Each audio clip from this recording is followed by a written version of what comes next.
네, 안녕하세요 여러분. 저는 갈무리 국어학원에서 신도림고등학교 2학년 학생들의 내신을 담당하고 있는 정미경 선생님입니다. 자, 이번 시간은 선생님하고 이번에 본 2학기 기말고사 언어와 매체 과목의 시험에 대해서 함께 알아보는 그런 총평 시간이 될 텐데요. 자, 2학기 기말고사의 시험 어땠는지 지금부터 선생님하고 함께 살펴보도록 하겠습니다. 자, 먼저 선생님하고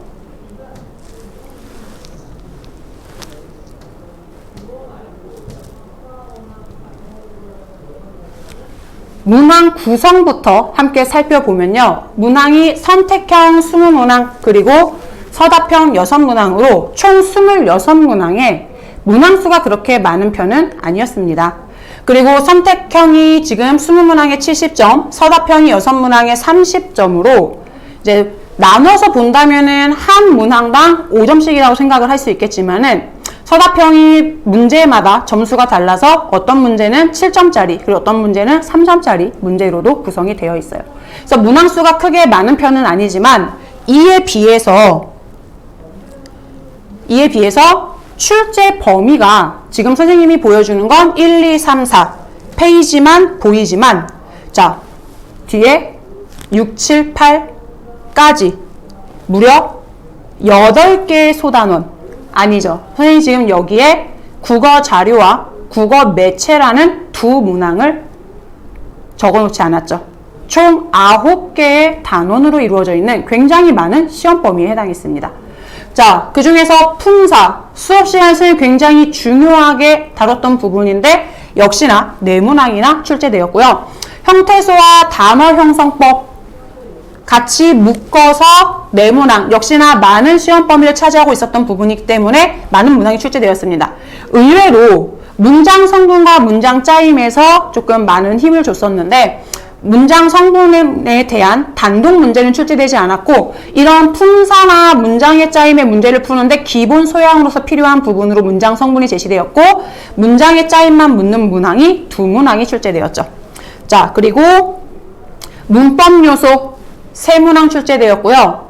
역시 이번 시험에서도 중세국어는 학습 양은 적었지만 문제 양이 5문항이나 출제되어서 굉장히 중요한 부분이었습니다. 우리 중간고사와 비교해 봤을 때 신도림고의 시험은 올해 시험은 작년 시험과 코로나로 인한 온라인 강의라는 특수성이 있기 때문에 비교하기가 조금 어렵죠. 그래서 중간고사와 비교해 봤을 때 중간고사에서도 중세국어는 굉장히 중요하게 다뤄졌습니다. 물론 교과서에 나와 있는 내용보다 더 많은 내용을 학습하면서 중요하게 다뤘었는데 이 기말고사에서도 중세국어의 학습 양이 많지는 않았어요. 조사와 어미 부분만 다뤘던 부분인데 오히려 시험 문제는 5문항이나 출제되는 단독으로 들어갔던 근대국어보다 더 많은 문항이 출제되는 모습을 보여줬습니다. 그리고 어문규범에서 5문항이 출제되었고 이외에 국어 매체와 자료에서 2문항이 출제되었죠. 그래서 굉장히 많은 범위에서 골고루 문제를 낸 그런 시험이었는데 자, 그 시험에 우리가 경향을 보게 되면은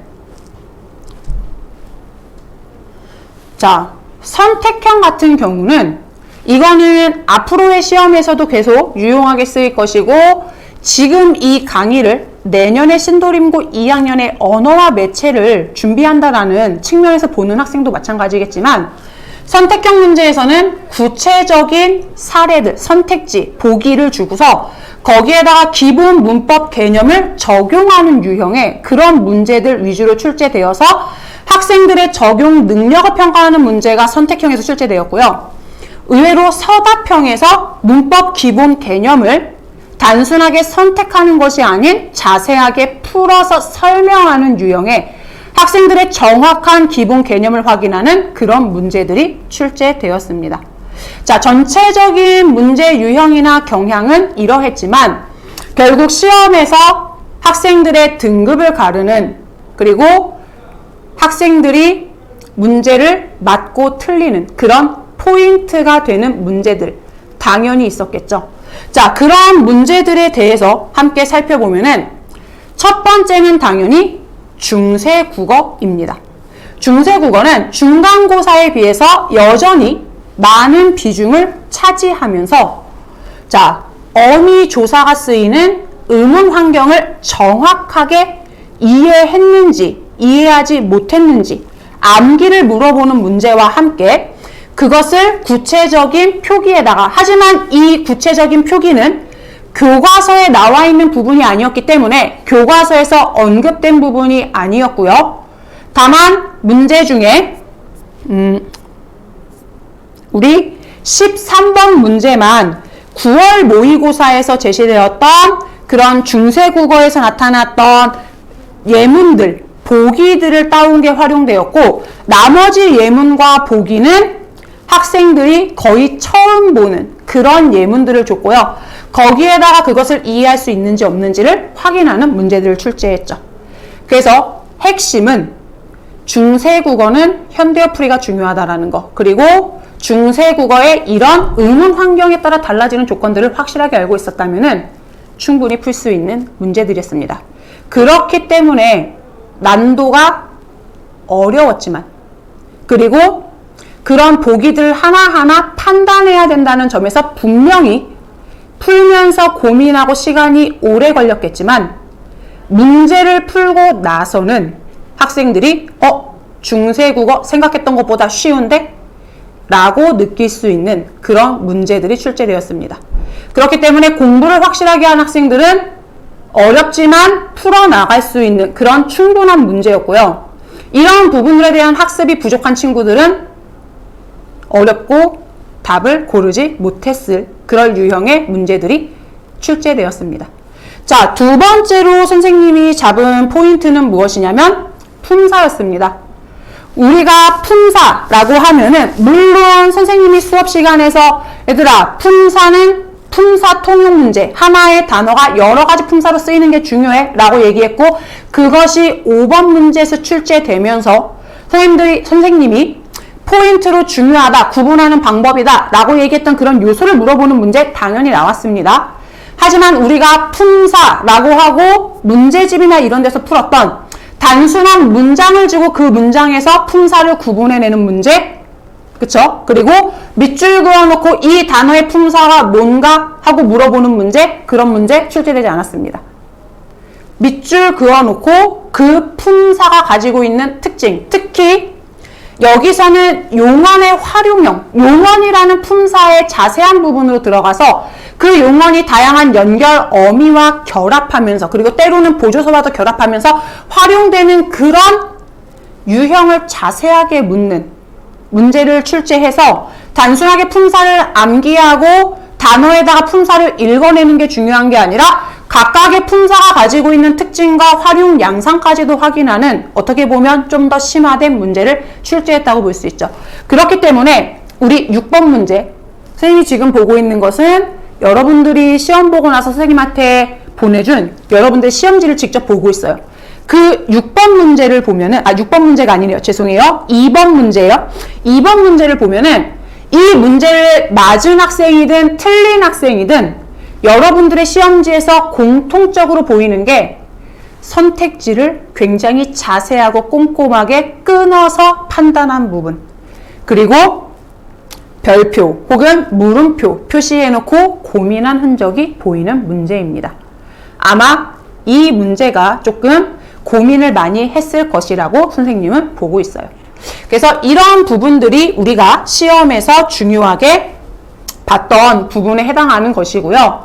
이런 키포인트가 되는 그런 문제들 외에 전체적인 시험에서 선생님이 봤던 중요한 핵심은 무엇이냐? 신도림고의 엄매는 교과서에 다룬 개념? 이것도 중요하긴 하지만 그 개념들을 설명하기 위해서 필요한 문법의 기본 개념을 확실하게 기본 개념에 충실한 문제들 위주로 출제되었다는 것이 언어와 매체 시험에서 가장 커다란 특징이죠. 그런데 이 언어와 매체에서 제시되었던 기본 개념에 충실한 문제는 여러분 우리 1학기 때 문학 시험에서도 반영됐던 부분입니다. 구체적인 작품의 어떤 특징을 물어보는 문제도 있었지만은 그쵸? 전체적인 개념을 물어보는 문제도 있었죠. 그렇기 때문에 신도림고의 이런 개념에 충실한 그리고 그런 개념을 구체적인 사례 속에서 적용할 수 있는지 없는지를 물어보는 문제의 경향은 유지될 것으로 선생님은 생각합니다. 자, 그러면 이런 시험 경향을 봐서 우리가 2학년의 이제 내신은 마무리가 되었습니다. 2학년의 내신은 이제 마무리가 되었고 여러분에게는 3학년의 과정이 남아 있는데 물론 친구들 중에는 3학년 1학기 중간고사, 기말고사를 충실히 챙겨서 내신을 잘 준비해서 그쵸? 수시로서 대학을 갈 학생들도 있을 거고요. 또 어떤 학생들은 정시를 열심히 준비해서 정시로 대학을 가겠다라고 생각한 학생들도 있을 것입니다. 그런데 수시를 준비하는 학생이든 정시를 준비하던 학생이든 이 2학년에서 3학년으로 올라가는 겨울방학은 여러분이 3학년에 올라가서 국어 과목을 공부하는 데 있어서 굉장히 중요한 시기예요. 그렇기 때문에 기말고사가 끝난 지 얼마 안 돼서 그쵸? 여러분들이 어떤 좀 쉬고 싶은 마음이 들 수도 있고 어떤 정신도 없겠지만은 갈무리에서는 그런 시간보다 고민하고 망설일 시간보다 미리 남들보다 빠르게 준비하는 그런 예비 고3 과정이 1월 2일에 개강합니다. 물론 1학년, 2학년 계속해서 우리는 수능 수업을 거쳐왔지만 3학년의 갈무리 고등부 수능 수업은 기존보다 더욱 강화된 수업으로 이루어지고요.